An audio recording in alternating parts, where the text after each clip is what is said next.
مولوی صاحب یہ کیا بول رہے ہیں آپ؟ عورت بھی فتنہ ہے کیا؟ جی ہاں، عورت فتنہ ہے. میری مائیں بہنیں برا مت مانے، میں تو ابھی وضاحت کر رہا ہوں اس بات. عورت کیوں فتنہ ہے؟ آئیے میں نبی کی 2 حدیثیں آپ کو پڑھ کے سناتا ہوں.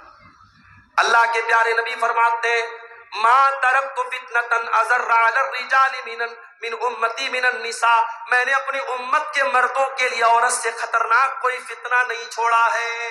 سب سے خطرناک فتنہ اگر میری امت کا کوئی ہے تو عورت ہے.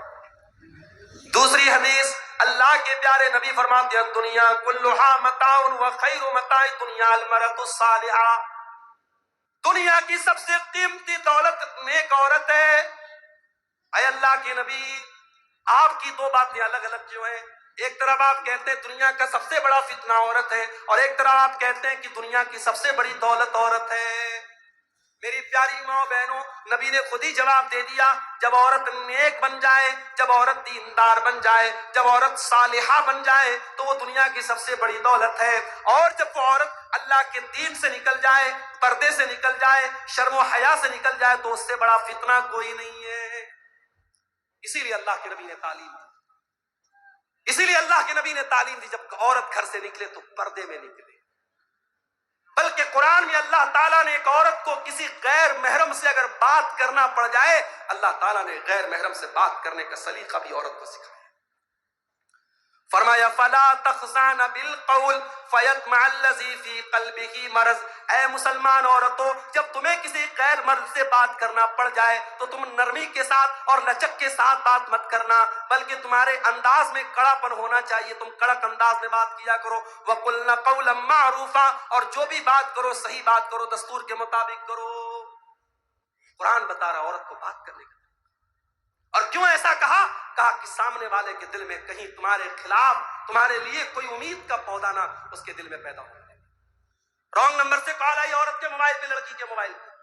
اب ایک طریقہ تو یہ ہے رانگ نمبر ہے، جلدی سے فون کاٹ دیا، نمبر بلاک کر دیا. اور دوسرا طریقہ یہ بات کرنے لگی. اب جب بات کرنے لگے گی اور مٹھاس کے ساتھ اور محبت کے ساتھ بات کرنے لگے گی، بات آگے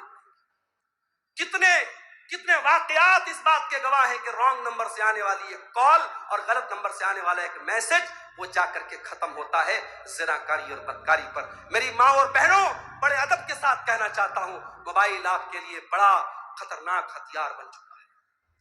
اس موبائل پر ہماری بہن اگر انسٹاگرام چلاتی ہے، واٹس ایپ چلاتی ہے، فیس بک چلاتی ہے، میں بڑے یقین کے ساتھ کہتا ہوں بڑی احتیاط کرو میری بہنوں. فیس بک کی دنیا میں کوئی آتا ہے اور آپ کے ہر پوسٹ کو لائک کرتا ہے. آپ نے کچھ ڈالا، ماشاءاللہ سبحان اللہ کہتا ہے، اور ان باکس میں آ کر کے کہتا ہے مجھے بڑی اچھی لگتی ہے، آپ سے محبت کا اقرار کرتا ہے. خبردار، اس کے جھانسے میں مت آنا. محبت یہ نہیں ہے کوئی آپ کو گلاب کا پھول لا کے دے دے.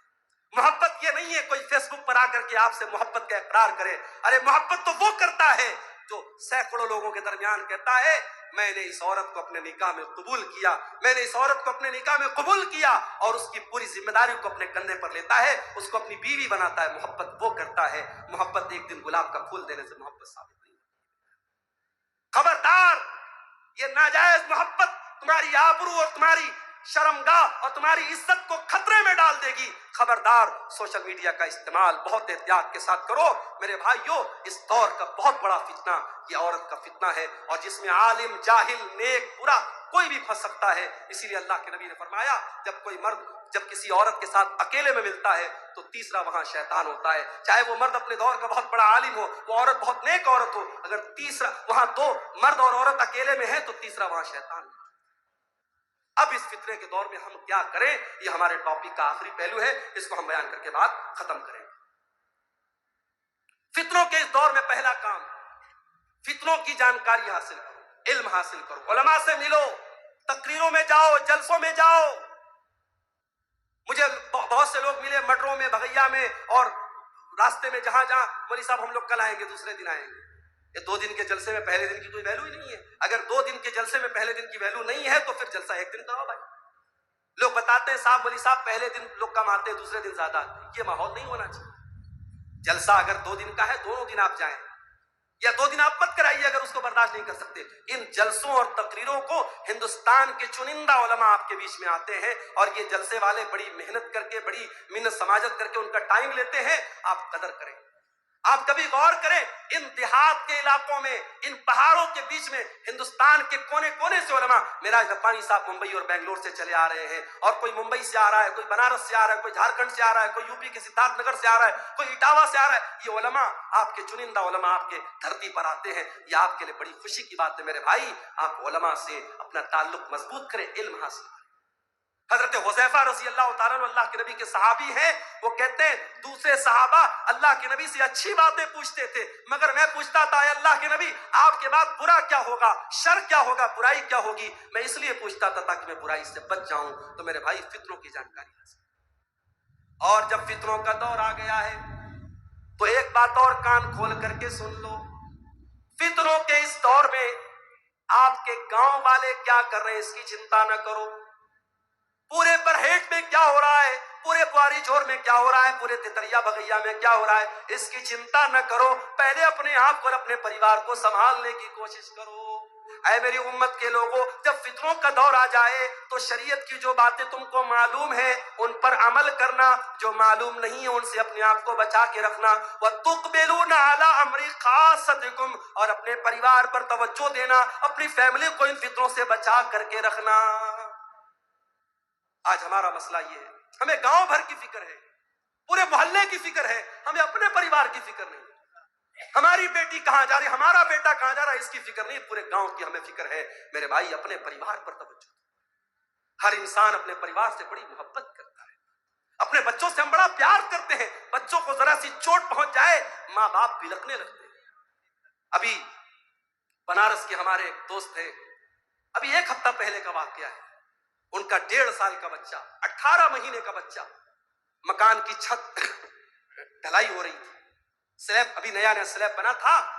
چھوٹا بچہ تھا، کھیلتے کھیلتے چھت پر پہنچا. چھت پر منڈیر نہیں تھی، چھت پر کوئی باؤنڈری نہیں تھی. چھت سے نیچے گلی میں گر گیا. 1.5 سال کا 18 مہینے کا بچہ، بڑا معصوم بچہ، بڑا پیارا بچہ. بچہ سیریس ہو گیا، بنارس کے بڑے ہاسپٹل میں لے کے جایا گیا.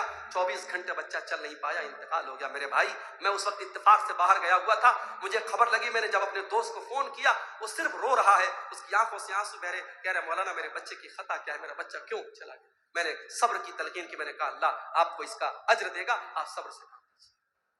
بڑی محبت کرتے اپنے پریوار سے میرے بھائی.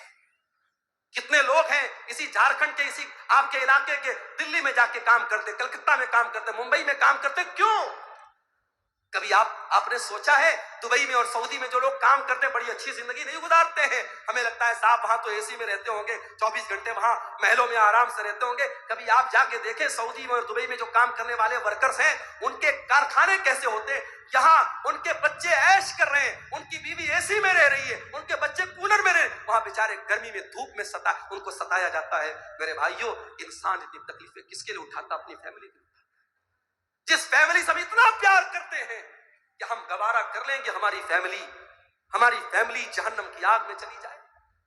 جس باپ نے 18 سال تک اپنی بچی کو محبتوں سے پالا تھا، بچپن میں اسے قرآن پڑھایا تھا، اسے مدرسے میں ڈالا تھا، کل جب وہ 18-20 سال کی جوان لڑکی جب وہ مرتد ہو جاتی ہے اور باپ کا گھر چھوڑ کے کسی غیر مسلم کے ساتھ فرار ہو جاتی ہے اور اگلے دن نیوز آتی ہے کہ افسانہ آکانشا بن گئی اور عائشہ پوجا بن گئی، تو سوچو اس باپ کے کلیجے پر کیسی چھریاں چلتی ہوگی، اس ماں کے دل پر کیسی چھریاں چلتی ہوگی. میرے بھائیوں اپنی اولاد کے عقیدے کی فکر کرو، اپنی اولاد کے دین کی فکر کرو، اپنی اولاد کی آخرت کی